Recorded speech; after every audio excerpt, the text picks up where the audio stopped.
So here's some guidance on cardio training. Hopefully this is helpful to you in cardiovascular training. So there's a lot of advice out there about cardiovascular training, how to use it, leaving a lot of people confused. My goal here is to keep it evidence-based, logical, easy to understand, and practical to implement. So there's many benefits that you could potentially reap from cardiovascular training, from the day-to-day life practical benefits, such as not being out of breath when you're going up and down a few flights of stairs, or all the way up at the other end of trying to improve your athletic performance. So it's really for anybody who's looking for some of the benefits that cardiovascular training can bring.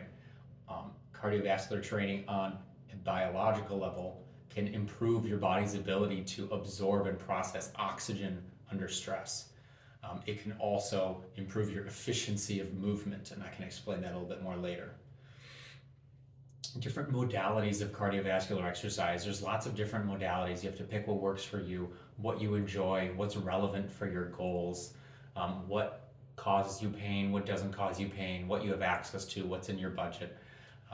It could be running, which is my preference. It could be swimming, biking. If you're an older person, I'd recommend an arm bike is an excellent option if you can get access to that, where you're sitting down and you have your arms moving in a circular motion, can go both ways. You can add resistance. It's a way for someone with limited movement can still get cardiovascular training in. So there's lots of different modalities that really just depends on you and your situation.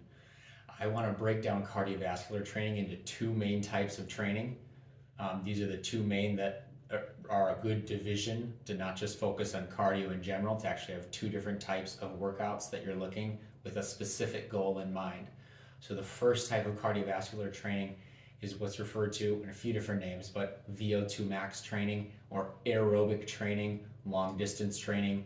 Using an analogy to a car engine, I like to say that VO2 max or aerobic training is like improving the horsepower of a car. How to be effective in moving towards our goal of improving VO2 max, by the way, is the maximum amount of oxygen that your body can take in and utilize. The way to improve in this type of training is to do intervals of whatever cardio modality you've picked of 2 minutes in duration or more. Doing intervals of 2 minutes in duration or more will be effective to improving your VO2 max. Now, just because you're effective doesn't mean you're efficient. So how do we efficiently move towards our goals? We want to have gradual progressive overload in these VO2 max sessions. Now, I'll give you a brief example of that.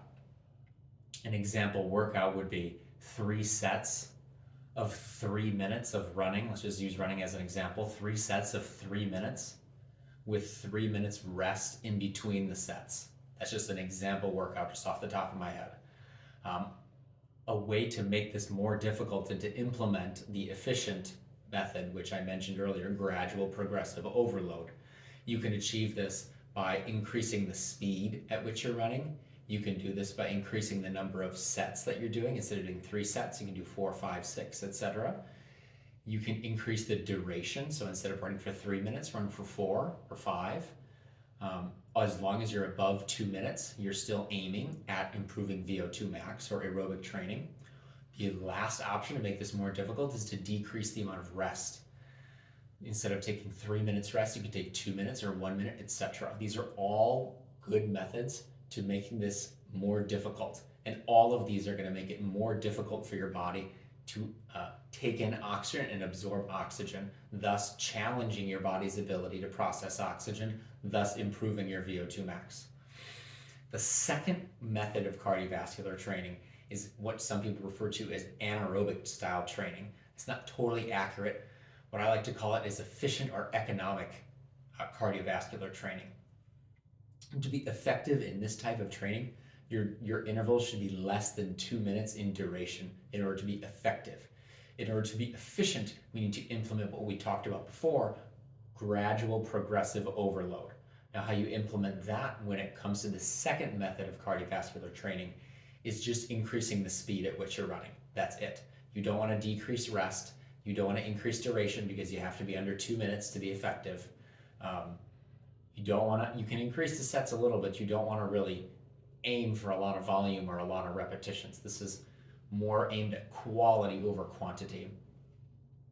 Using the car analogy, the first way of cardiovascular training I refer to as increasing your body's horsepower.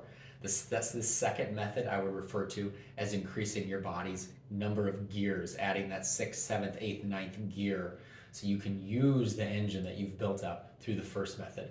One quick note on the second method of cardiovascular training is plyometric training or jump training. If it's specific, or explosive style training, if it's specific for the type of cardio modality that you're using, can also be just as effective or efficient at improving this second type of cardiovascular training, improving the efficiency of how you move. These are some notes on cardiovascular training and some guidance. I hope this has been helpful for you. If you have any questions, feel free to email me or leave a comment below.